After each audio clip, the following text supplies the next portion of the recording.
Hello. Hey everybody, welcome back to this little corner of YouTube that I use to just kind of spam stuff. This is my spam channel. It has been and it still will remain that way. Uh, a couple, and I mean literally like two people on the last thing I posted here were like, "Where have you been?" And solid question. So I have another YouTube channel, which obviously anyone who's watching this video will know. And I took a break for about 2 months on that channel. I tend to do that around the end of every year because I just do. I just take a vacation. I feel like in YouTube, if you don't set aside specific times to just kind of take a break, you will burn out, right? You will burn out. And I feel like I have passed the point of a full-fledged burnout to where you stop, right? Because that's like bad. If you burn out so bad you don't want to continue making videos, that's bad. And it's it could happen to anybody. It happens to gigantic channels way bigger than mine. It happens to small channels. It happens to just about anybody once you do this. I don't understand what it is about YouTube that makes it so prone to burnout, because if like you're an accountant or like you're a dentist or something, just like I don't want to say a regular job, but like a more normal job, right? Like you usually will do that for like 20 or 30 years. And it's like, okay, whatever. Like I'm filing someone's taxes for the next 20 years, or like I'm doing root canals for the next 20 years. And it's just like that's just what you do. Right. But there's something about YouTube. I think it's just the amount of things you read from other people criticizing what you do every day. Maybe I don't know if that's really exactly what it is, but it's like no matter what, if you do YouTube for long enough, you will get heavily criticized. It's part of it, right? It's happened to me on multiple occasions, and I know it happens to everybody. I don't really talk to that many other YouTubers, but it's like you see it, right? It's everything that happens to someone who does this for a living. Like most of the things you do is just it's public knowledge, right? Like everything you do is pretty much in the open. People can just go on your channel and read the comments, and that's pretty much a very clear indicator of the public perception of like what the perception is of you at that time is, right? So I don't even know how that pertains to me or what I was saying, but I think I try to avoid letting that like capture my mental state on the platform. I don't know if that's the right way to put it, but like it's important to just completely disconnect, right? I think that's what I'm trying to say. Is I do that every couple of months. I just completely go radio silent. This year, it's something I did do different was post a lot of shorts though. I edited like like 200 shorts, and I posted them. I edited all the shorts on that channel in like 2 weeks. And then I scheduled them all to post over the next like 2 months. So at least there would be some activity on the channel. Actually, one of the best and worst ideas I think I've ever had. Good idea because it kind of kept the channel afloat, but sort of. One thing I really learned through that little project is that if you post a bunch of shorts, it's kind of like having a second YouTube channel from your main one, right? It's like two completely separate audiences. You'll have a couple of the people who watch your like long videos pop up in the shorts comments and like see those, but for the most part, it's like a ton of people watching these small out of context cuts of something that you do and formulating an entire opinion about you through that clip. So for better or for worse, we had some shorts absolutely pop off, and yeah, comments were pretty like one thing that I learned is that if you post a bunch of shorts, it's going to ruin your comment section. It's going to ruin it because you can't even see comments from your actual viewers or fans or people who support you on your actual videos. It just floods the airwaves with like nonsense, right? People who are just have absolutely no idea what they're watching, but they like see a quick clip and they just have to comment on it. So they just say some absolutely horrid stuff sometimes. I had some actually insane comments. Let me know in the comments of this actual video if you want to see me react to some of them. I don't even know if I'm down for that. Some of them are brutal. Yeah. It's funny. I luckily at this point I have pretty thick skin in the game, so I don't like the comments don't actually bother me that much to the point where I feel like I need to reply or where it affects my day. I think that is one of the main superpowers too that you could have of after doing this for long enough time is the only way you're going to survive is if you learn how to actually not read your comment section for better or for worse. Sometimes that is what is required. because it becomes like this own form of like doom scrolling where you're just scrolling through these like people that have no idea of who you are or what you do, but they're seeing this one thing and they're commenting on it. And it's funny because this is like such a new phenomenon because it never really happened before. Like short form clips kind of like took over in the way that they have currently. Like they're everywhere. You can't escape them. You kind of are. I wouldn't say forced to participate in that. I don't. I would definitely not say that. I think there's some people that believe like you have to make short form content to survive in this in the new climate of content creation that exists nowadays. So I totally don't believe that. I think it's just it's something that you can do if you want to, and that's it. Are there benefits to it? Yes.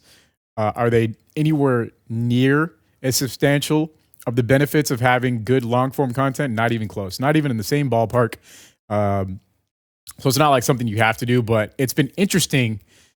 You know, I'm kind of like a very data driven person, so I like to run these little experiments and see what the results are. And I do have a lot of interesting data I captured from doing a lot of shorts. I did 100 million views in shorts in November, or in like a 30-day span, not necessarily the month of November, but I had 100 million shorts views. So I have a decent amount of data I can pull from what the results of that were. And I could say overall that it's just not really that much of what you would think. You know, it's like not, it doesn't have nearly the benefits that I think some people would imagine. I think for a lot of creators, like an average TikTok creator, 100 million views in a month, or for like someone who focuses strictly on TikTok, that's probably like a life goal, right? That's like the main priority would be to do something like that. But on YouTube, it's like it just doesn't really matter that much. It seems like it didn't really make that much of a dent in anything. Um, Still nice, still interesting. I don't know. I've learned that it's a good thing to do just to keep your mind kind of around content if you're taking a break. So that's that. But anyways, I'm kind of just making this as not really an update, but just something to post here because I want to. My goal.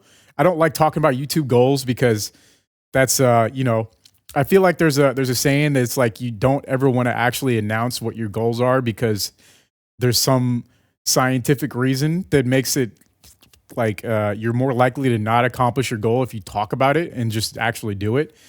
Um, but the thing is, I am going to keep this channel afloat until GTA 6 comes out. This is this is going to be the GTA 6 channel if that game actually comes out this year.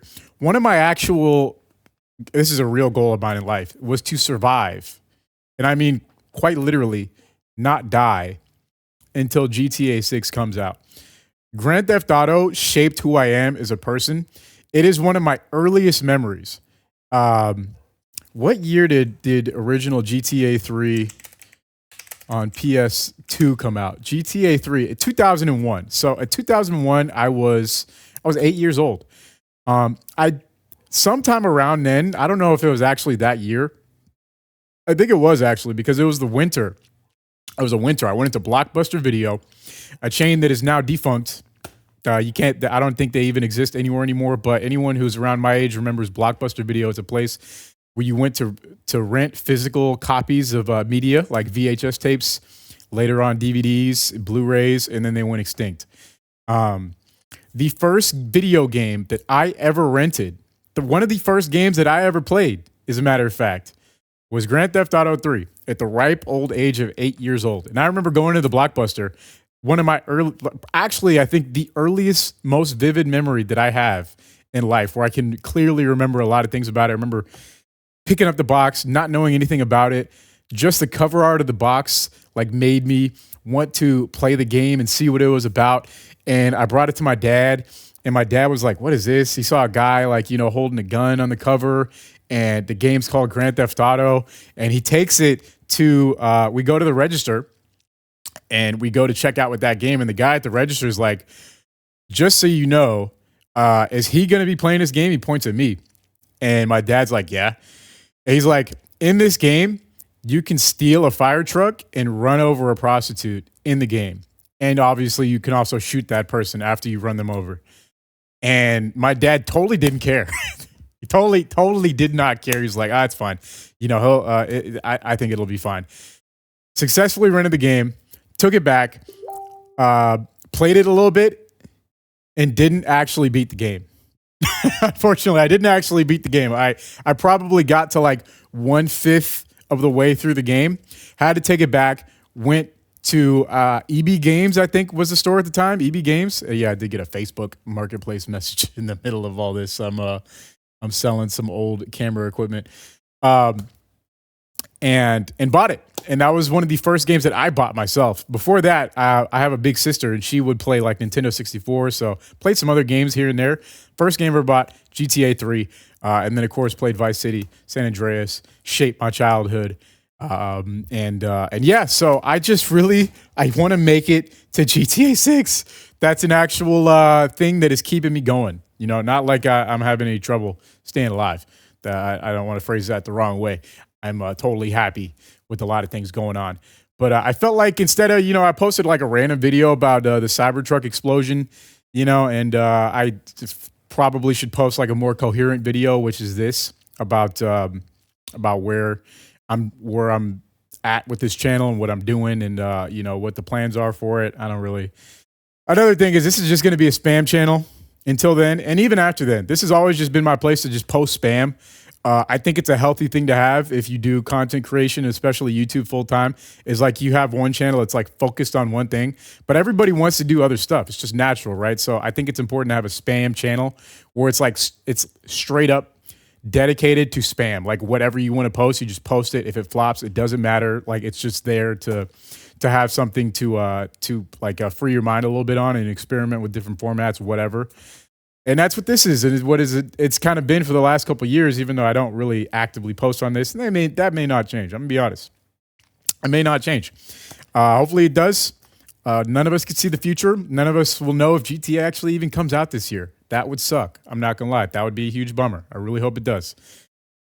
I really do, because I would love to embark on a new content journey with that game. I feel like it's going to be like a new golden era of content on YouTube when GTA comes out. First, it's going to be kind of slow because we're all going to be waiting for the PC one to come out. That's when things are really going to like become unleashed.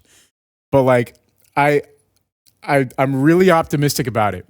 My personal thoughts is like it's going to be like Roblox for adults. And let me explain on that a little bit. Roblox is like it's for kids, right? There's some adults that play it. As much as I try to get into it for content creation, it's just hard because it's so kid focused, and I don't know. Maybe I need to experiment with that a little bit more. Who knows what the future may hold? But GTA, I feel like is going to be like an adult Roblox, and by that I mean it's going to be like an open world platform where you can come up with tons of different content ideas, and it's like realistic. So kind of towards more like Gmod. Like Gmod was not like a kid's game, right? But it had like infinite like options for things to do to like create scenarios and maps and stuff like that. So I think it's going to be like Roblox for adults and an evolving open world for like an online component. So I think it's going to have like an online component where it's like an evolving open world, kind of like an MMORPG, but it's like hopefully the map evolves over time. And it's going to have like a marketplace where you can, buy assets and like create things. Maybe, I don't know. I guess we'll see. If I was behind the helm, this is what I would be like, kind of envisioning is something that like right now, GTA 5 is 10 years old and it's still one of the biggest video games for creating content because it has like infinite. You can put anything in the game, right? You can drag a Cybertruck in, you can drag a Ferrari in, you can make like a skate park, you can do all these things. I think if they lean into that, it's going to be incredible. It's going to be incredible. We all have to survive until GTA 6. That is my goal, and I'm sharing it with all of you, and I hope you have the same goal.